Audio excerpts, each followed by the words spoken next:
ഇന്ന് നമുക്ക് നല്ല അടിപൊളി ഒരു തക്കാളി ചമ്മന്തി ഉണ്ടാക്കിയാലോ. അതും വളരെ ഈസി ആയിട്ട് ചെയ്തെടുക്കാൻ പറ്റിയത്.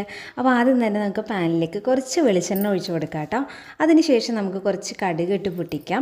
എന്നിട്ട് സവാള നീളത്തിൽ വളരെ കനം കുറച്ച് കട്ട് ചെയ്തിട്ട് അതും ചേർത്ത് കൊടുക്കാം കേട്ടോ. ഞാനിവിടെ ഒരു 3 സവാള എടുത്തിട്ടുണ്ട്, ചെറുതാണ് കേട്ടോ.